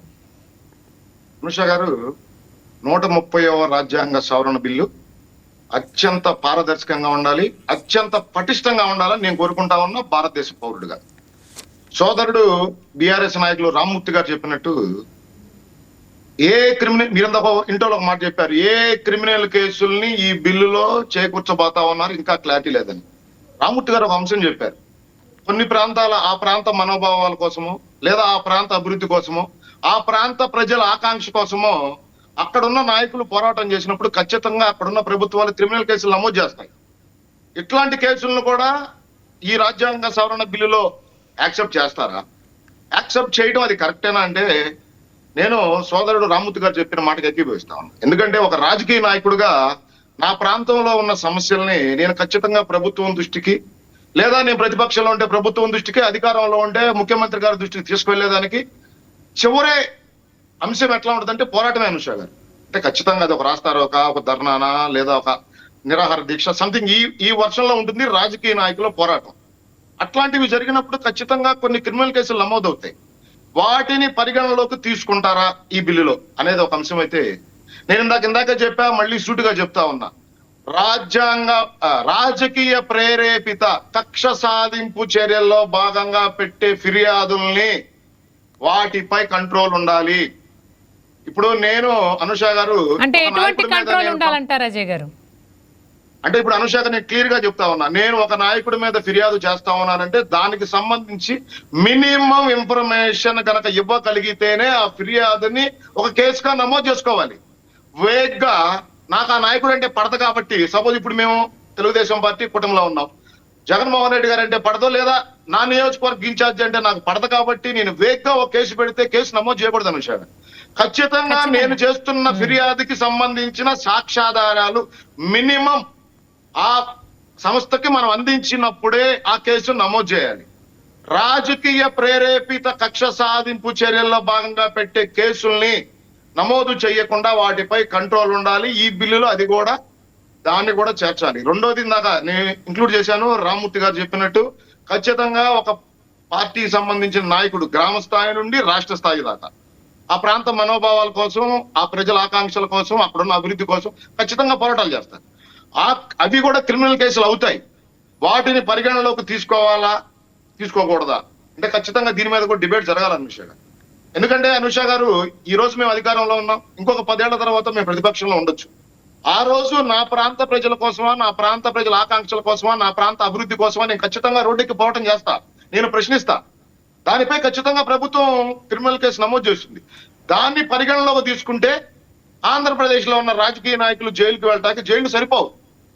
లేదా ఆంధ్రప్రదేశ్ లో కాదు, భారతదేశంలో కూడా రాజకీయ నాయకులు మిగలరు. ఎట్లాంటి కేసులు నమోదు చేయాలనేది నా ఎస్టిమేషన్ లేదా నా ఆలోచన. క్రిమినల్ కేసులు ప్రజలను ఇబ్బంది పెట్టడమా, ప్రజలను దోచుకోవటమా, వాళ్ళ హక్కులకి భంగం కలిగించే విధంగా పరిపాలన కొనసాగించడమా, లేదు హత్యలు, అత్యాచారాలు, ఇదే విధంగా దోపిడీ, అవినీతి పరిపాలన. ఏదైతే మనం ప్రజలకు మాటిచ్చి అధికారంలోకి వచ్చిన తర్వాత ఆ అధికారాన్ని అడ్డు పెట్టుకొని రాష్ట్ర ఖజానాన్ని దోచేసుకుంటామో, వేల కోట్ల రూపాయలు సమకూర్చుకుంటామో, అట్లాంటి అవినీతి పరుడైన ఏ రాజకీయ నాయకుడు సమాజాన్ని పరిపాలించేదానికి హక్కుగా ఉండకూడదు. ఈ బిల్ అంత పటిష్టంగా ఉండాలనేది మా ఆలోచన. ఈ రోజు మేము ఇంత గట్టిగా చెప్పగలుగుతున్నామంటే కూటమి ప్రభుత్వం అవినీతి రహిత పరిపాలనే ఆంధ్రప్రదేశ్ లో అందిస్తా ఉంది. దానికి బెస్ట్ ఎగ్జాంపుల్ ఈ రోజు ఈ రాష్ట్రానికి వస్తున్న పెట్టుబడులు. దేశంలో ప్రపంచవ్యాప్తంగా ఉన్న పారిశ్రామికవేత్తలు, ప్రపంచ దిగ్గజ సంస్థలు ఈ రోజు ఆంధ్రప్రదేశ్ వైపు పరుగులు పెడతా ఉన్నాయి. ఈ రోజు గౌరవ నారా చంద్రబాబు నాయుడు గారి పరిపాలన, నారా లోకేష్ గారి కృషి, కేంద్ర సహకారంతో ఈ రోజు ఏ విధంగా ఆంధ్రప్రదేశ్ లో కూటమి పరిపాలన కొనసాగుతా ఉంది, నారా చంద్రబాబు నాయుడు గారు పరిపాలిస్తా ఉన్నారు. ఏ విధంగా అవినీతి రహిత సింగిల్ విండో విధానం, స్పీడ్ ఆఫ్ డూయింగ్ బిజినెస్ లో నెంబర్ 1 గా ఉన్న ఆంధ్రప్రదేశ్ ఏ విధంగా ఆంధ్రప్రదేశ్ కి పరిశ్రమల రాటాకి 1 రూపీ కరప్షన్ లేకుండా పరిశ్రమలను ఆహ్వానిస్తా ఉందో ఈ రోజు యావత్ దేశం చూస్తా ఉంది అనుష గారు. గతంలో వచ్చిన పరిశ్రమల్ని అధికార మదంతో, ధనదాహంతో ఏ విధంగా ఈ రాష్ట్రం నుండి ఎన్ని వందల పరిశ్రమల్ని తరిమేసింది గత ప్రభుత్వం. ఆ రోజు వాళ్ళ ధనదాహంతో, అధికార మతంతో ఈ రాష్ట్రానికి రావాల్సిన లక్షల కోట్ల రూపాయల పెట్టుబడులు, వచ్చిన పెట్టుబడులు ఈ రాష్ట్రంలో ఉన్న నా సోదరి వాళ్ళ నిరుద్యోగ యువకులకు దక్కాల్సిన ఉద్యోగ కల్పన ఏ విధంగా నాశనం చేసింది. ఈ రోజున్న ప్రభుత్వం ఏ విధంగా పరిపాలన కొనసాగిస్తా ఉంది. ఈ రోజు దేశ విదేశాలు వెళ్ళి రిప్రజెంటేషన్ చేస్తున్నాం, ఆంధ్రప్రదేశ్ కు రండి, ఇది అనువైన ప్రాంతం అని చెప్పినప్పుడు ఏ విధంగా పారిశ్రామిక దిగ్గజాలు నమ్మి ఆంధ్రప్రదేశ్ వైపు చూస్తా ఉన్నాయంటే అవినీతి రహిత పరిపాలన ఆంధ్రప్రదేశ్ లో సాగిస్తా ఉంది కూటమి ప్రభుత్వం. నారా చంద్రబాబు నాయుడు గారు ఏ విధంగా ఈ రాష్ట్ర భవిష్యత్తు కోసం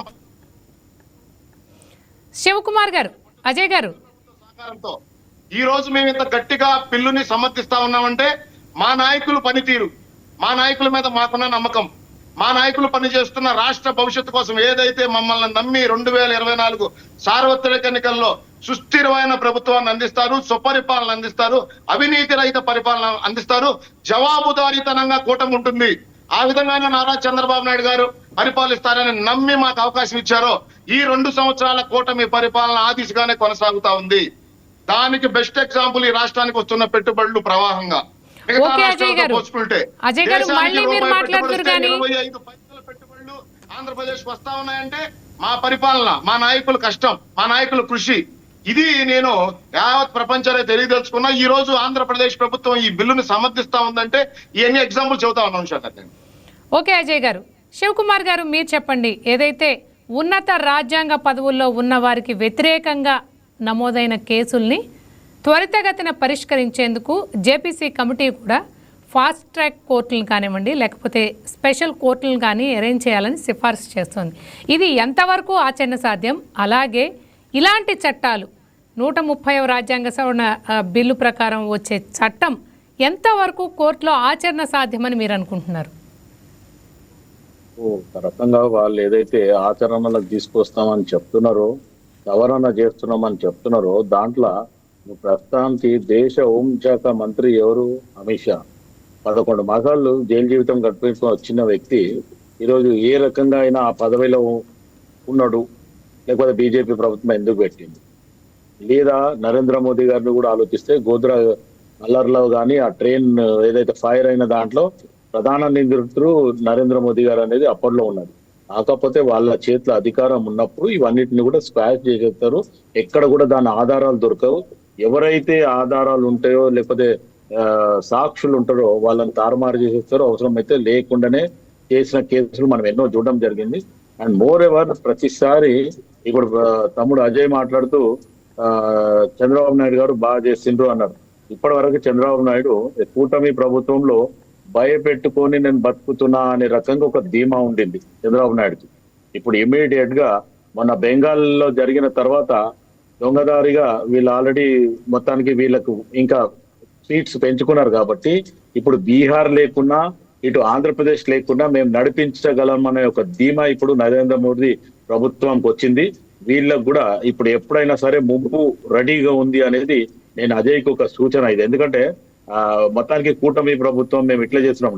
ఇప్పుడు మీ దగ్గర కూటమి ప్రభుత్వంలోనే మొత్తానికి నరేంద్ర మోదీ అండ్ కంపెనీ ఈ రోజు అమిత్ షా అనుకోండి, ఇంకెవరన్నా అనుకోండి, మొత్తానికి చంద్రబాబుకి ఇటు పవన్ కళ్యాణ్ సూటిగా లేకపోతే కాంపిటేటర్ గా తయారు చేసేస్తున్నాడు. ఇమీడియట్ గా రేపు అవసరం అనుకుంటే ఇటువంటి ఇప్పుడు జస్ట్ 2 years అయిండొచ్చు, మిగతా రాబోయే రోజులలో మటుకు ఇటువంటి ఇబ్బందులు కూడా జరుగుతాయి. అండ్ మోర్ నా ఉద్దేశం ఒకటి ఏమంటే ఒక్క ఫ్యామిలీలో నేను గతంలో కూడా రాతపూర్వకంగా అప్పుడు మన్మోహన్ సింగ్ గారు ఉన్నప్పుడు, పివి నరసింహారావు గారు ఉన్నప్పుడు నేను రాతపూర్వకంగా ఇవ్వడం జరిగింది. ఒక ఫ్యామిలీలకి ఒక్కరికి ఒక టికెట్ ఇస్తే వాళ్ళకి మళ్ళీ 15 years వరకు అంటే 3 terms వరకు మళ్ళీ ఆ ఫ్యామిలీలకి ఎవరికి కూడా ఎటువంటి పోస్ట్ ఇవ్వద్దు అనేది నా ఆలోచన. నేను అది కావాలని కూడా కోరుకుంటున్నాను. ఎందుకంటే అట్లాంటి చట్టం ఒకటి తేవాల. రెండోది, ఎవరైతే రాజకీయంలో ఒక మంచి రాజకీయ నాయకుడి లాగా ఉండాలని, ఒక లీడర్ గా ఉండాలనే రకంగా ఎదగాలనుకున్న వాళ్ళు మొత్తాన్ని సైడ్ ట్రాక్ చేస్తున్నారు, వాళ్ళని ఎదగకుండా చేస్తున్నారు. మొత్తానికి అన్ని పార్టీలు, I'm not telling about only one single party, భారతదేశంలో అన్ని పార్టీలలో ఇదే పరిస్థితి జరుగుతుంది. పార్టీకి అంకిత భావంతో పనిచేసినా లేకపోతే నీతి నిజాయితీగా ఉన్నా అటువంటి వాళ్ళు వాళ్ళు చెప్పుకోవడానికే పనికొస్తుంది. లేదు అంటే గతంలో 60లో 70లో ఏదైతే నాయకులు ఉన్నారో వాళ్ళ పేర్లు తీసుకోవాలి తప్ప ఈ రోజు కూడా ఖచ్చితంగా మన దగ్గర ఉన్నారు, నీతి నిజాయితీగా ఉన్నారు, పార్టీకి అంకిత భావంతో పనిచేస్తున్నారు. వాళ్ళకి ఎక్కడ కూడా అంటే వాళ్ళ ఫ్యామిలీ నుంచి బ్యాక్గ్రౌండ్ ఎక్కడ కూడా లేదు కాబట్టి అటువంటి వాళ్ళని రానివ్వడం లేదు. అండ్ బ్యాక్ డోర్ పాలిటిక్స్ ఎక్కువ ఎంట్రీ చేస్తున్నారు. ఇటువంటిది ఇప్పుడు ఆల్రెడీ ప్రధానమంత్రి నరేంద్ర మోదీ లేకపోతే అమిత్ షా ఉండే, ఇప్పుడు రాఘవ్ చెడ్డాని తీసుకోండి, ఏం చేసిండు, ఆ పిల్లోడు అన్ని ఇష్యూస్ మీద మాట్లాడగానే ఇమీడియట్ గా తీసుకుపోయి ఎక్కడో పరిచయం చేసుకొని ఇమీడియట్ గా బీజేపీలోకి విలీనం చేసేసిండు. అంటే ఒక మంచి నాయకులు రావాలి, యువకులు రాజకీయాల్లోకి రావాలంటూ మీరే ఒక మంచి పిలిపిస్తూ మళ్ళీ మీరే వాళ్ళని కల్పిట్లను తయారు చేస్తున్నారు. ఎక్కడికి మంచి వాళ్ళు తయారవుతారు, ఎక్కడికి మంచిగా వస్తారు, వీళ్ళని ఎవరు గుర్తించాలా, ఒక మంచి నాయకుడిని ఎవరు గుర్తించాలా, ఒక మంచి పౌరుణ్ణి ఎవరు గుర్తించాలా, లేకపోతే ఏ రకంగా వస్తుంది? ఇవన్నీ చెప్పుకోవడానికి చాలా అందంగా ఉంటాయి. అదే దూరం కొండలు నులుపు అని ఏదైతే అంటారో ఆ రకంగానే ఉంటాయి తప్ప ఇవి డీప్ గా పోతే మట్టుకు వీళ్ళకి కావాల్సింది అధికారము. ఆపోజిషన్ లో వచ్చిన వాళ్ళని ఏదో ఒక కేసులో ఇరికియడము, అధికారంలో ఉంటే వాళ్ళ మీద సాక్షులు వచ్చేస్తాయి, కేసులు వస్తాయి, రాత్రి వాళ్ళు జైలు కూడా వెళ్ళిపోతారు. ఎందుకంటే వాళ్ళకు అవసరం కాబట్టి. వీళ్ళు ఉంటే మా పనితనం సాగదు, మేము ముందుకు వెళ్ళలేము అనే ఒక ఉద్దేశంతోనే దురుద్దేశంతో ఇటువంటి కేసులు వేసి వాళ్ళని లోపలేసేస్తారు. ఎన్నో రకాలుగా దగ్గర ఒక 30-40 ఏళ్ల నుంచి నేను కూడా ప్రత్యక్ష రాజకీయంలో నేను ఉన్నాను. ఆల్రెడీ ఉమ్మడి ఆంధ్రప్రదేశ్ ఉన్నప్పుడు కూడా ఎంతో మంది ముఖ్యమంత్రులను చూడడం జరిగింది. ఇప్పుడు కూడా ఆ విడిపోయిన తర్వాత ఏదైతే విభజన జరిగిన తర్వాత కూడా ఆ గతంలో ఉన్న నాయకుడు కానీ ఇప్పుడున్న నాయకుడు కానీ ప్రజా సంక్షేమం అని చెప్పుతున్నారు తప్ప అది శూన్యం అనే రకంగానే మనం ఆలోచించాలి. అటు ఆంధ్రప్రదేశ్ కానీ ఇటు తెలంగాణ కానీ ఇంకా ఏ రాష్ట్రమైనా సరే ఏదైతే ప్రజలకు మ్యాండేట్ పెడుతున్నారో మేనిఫెస్టోలో పెడుతున్నారో అవి ఏవి కూడా తూచా తప్పకుండా అవి పాటిస్తలేరు. అవసరమైతే దాన్ని తుంగలో తొక్కి దాన్ని పేరు మీద కమిషన్లు ఇది చేస్తున్నారు. ఇప్పుడు ఈరోజు ప్యూర్లీ మనం నరేంద్ర మోదీ గురించి మాట్లాడితే 30 లక్షల ఆయన సూటు, మష్రూమ్ ఫ్లైట్ లో రావడము, మళ్ళీ నేను చెప్తే చాయ్ వాలా ఆయన చాలా మొత్తానికి సంక జోలు వేసుకుంటాడు, ఆయన మామూలుగా ఉంటాడు అనే రకంగా మాట్లాడడం జరుగుతుంది. కానీ ఈరోజు ఆయన పరిస్థితి ఏంది, ఎవరికో ఆదానికి అందానికే దోచి పెడుతున్నాడు అనేది ప్రపంచ దేశం ఈరోజు కోడై కూస్తుంది. అంటే వీళ్ళు చెప్పేది ఒకటి చేసేది ఒకటి అనేది ఆల్మోస్ట్ ఆల్ అధికారంలో ఉన్న ఏ పార్టీ అయినా ఆ రకంగా ఏమండి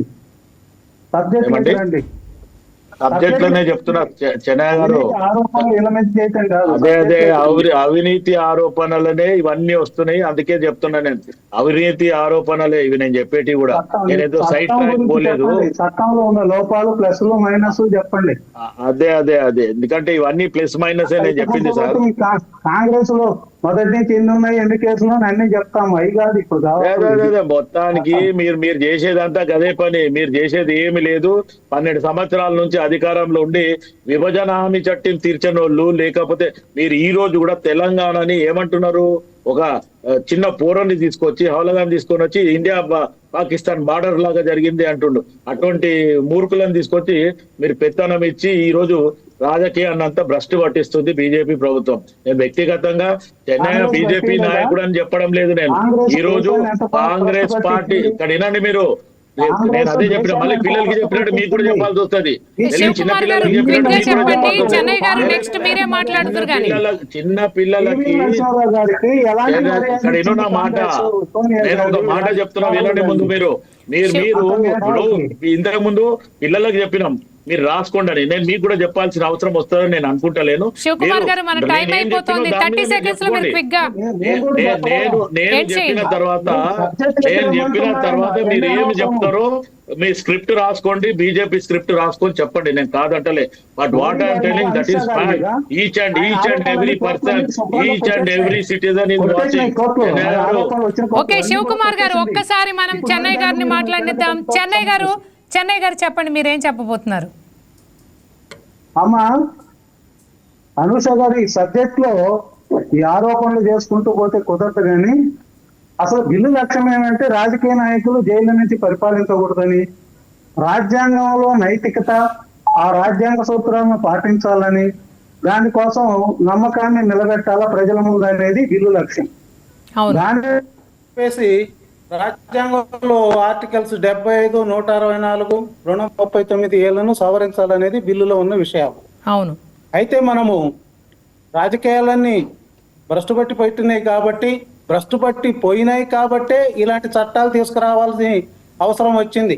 యాంటీ డిఫెక్షన్ బిల్లు కానీ ఇది కానీ కొన్ని చేసుకుంటూ పోతే మెల్లమెల్లగా నరుక్కుంటూ పోవాలి. మొదలు నరకలేరు కదా. ఏకంగా మర్రి చెట్టులాగా ఓడలు దిగిపోయి ఉన్నాయి, అవినీతి ఓడలు. వాటన్నిటిని తెగొట్టాలంటే మెల్లమెల్లగా ఒకదాని వెంట ఒకటి చట్టాలు రూపుదిద్దుకుంటూ వెళ్ళాలి. ఇప్పుడు వచ్చిన అవినీతి కాదు కదా, ఒకేసారి పోవటానికి పోదు కదా. అందువల్ల ఈ చట్టాలు రానివ్వండి, చూద్దాం. నేను ఇందాక చెప్పినట్టుగా నమ్మకం లేదు కానీ అయితే ఏదో ఒక ప్రయత్నం అంటూ చేస్తూ ఉండాలి. ఈ ప్రయత్నాలు చేస్తూ ఉంటేనే కొంతమేరకు ఇంతకుముందు యాంటీ డిఫెక్షన్ బిల్లు కూడా రాజకీయ నాయకులు టపక్కిన అవతల పార్టీలో దూరేవాళ్ళు. ఇప్పుడు ఏదో అంతాడు సభ్యులు ఉంటే గాని కుదరదు అని అంటే ఆలోచించి దూకుతున్నారు. అలా ఇక్కడ కూడా పిల్లి మొగ్గలు వేసే వాళ్ళందరూ కూడా ఆలోచించి ఈ తప్పులు చేయాల్సి వస్తుంది. అయితే ఒక్కటి ఇందాక అజయ్ గారు చెప్పింది, వేరే వాళ్ళు చెప్పింది కూడా, ఈ కేసులు ఏమేమి కేసులు వీళ్ళకు వర్తిస్తాయి అనేది స్పష్టంగా ఉండాలి. ఆ స్పష్టత లేనప్పుడు లాయర్స్, మన మేధావులైన లాయర్స్ లూప్ హోల్స్ అన్ని ఎతికి బయటికి తీస్తారు, దాన్ని భ్రష్టు పట్టిస్తారు. అందువల్ల ఈ చట్టం చేసేటప్పుడే లూప్ హోల్స్ లేకుండా స్పష్టంగా ఉండేటట్టుగా ఈ చట్ట రూపకల్పన జరిగితే బాగుంటుందని నా ఉద్దేశము. అయితే ఈ ప్రయత్నం అనేది చేయాలి. ఎప్పుడైనా మహిళా రిజర్వేషన్ బిల్లు కోసం ఎన్ని రోజుల నుంచి పోరాడుతుంటే ఈ రోజుకు ఇంకా దాన్ని అమలు చేయాలని, దాన్ని ఆమోదించాలనే ఆలోచన మన మగవాళ్ళకి రావట్లేదు. అయినా రేపో మాపో అది అవుతుంది. అలా ఈ ప్రయత్నాలు కొనసాగుతూనే ఉండాలి. అవినీతిని అరికట్టడానికి ప్రయత్నాలు, లోక్పాల్ బిల్లు తెచ్చారు, అది ఫెయిల్ అయింది. ఇప్పుడు ఈ బిల్లు తెస్తున్నారు, ఇదేమన్నా కొంతమేర కన్నా పనిచేస్తుందో మనం గమనించాలి. ఈ చట్టాలను మనం ఆహ్వానించాల్సి ఉంది. కాకపోతే లోపాలు లేకుండా చేయమని మనం రిక్వెస్ట్ చేస్తున్నాం. మరి జేపీసీ వాళ్ళు పెద్ద మేధావులు ఉన్నారు కాబట్టి వాళ్ళు ఎంత. థ్యాంక్ యూ చెన్నై గారు, మన టైం అయిపోయింది. చెన్నై గారు, thank you so much for participating in the debate. Ramarao గారికి, అలాగే శివకుమార్ గారికి, అజయ్ గారికి వైకే టీవీ తరపు నుంచి స్పెషల్ థ్యాంక్స్. రేపు మరో డిబేట్లో మళ్ళీ కలుద్దాం. This is Anusha signing off. బంగారం బ్యాంకులో ఉంటే అది మీ అప్పు, అదే శివ గోల్డ్ కంపెనీకి తీసుకొస్తే అది మీ పెట్టుబడి. తాకట్లో ఉన్న మీ బంగారాన్ని మేము విడిపించి ఈ రోజు మార్కెట్ ధర కొని స్పాట్లో మీ నగదు మీకు అందిస్తాం. ప్రతి నెల వడ్డీలు కట్టడం లాభమా లేదా ఇలా చేయడం లాభమా మీరే ఆలోచించుకోండి. శివ గోల్డ్ కంపెనీ, అప్పులేని ఆనందకరమైన రేపటికి సరికొత్త మార్గం. జస్ట్ ఒక కాల్ చేయండి. తాకట్లో ఉన్న మీ బంగారాన్ని విడిపించి ఈ రోజు మార్కెట్ రేట్కే కొనబడును.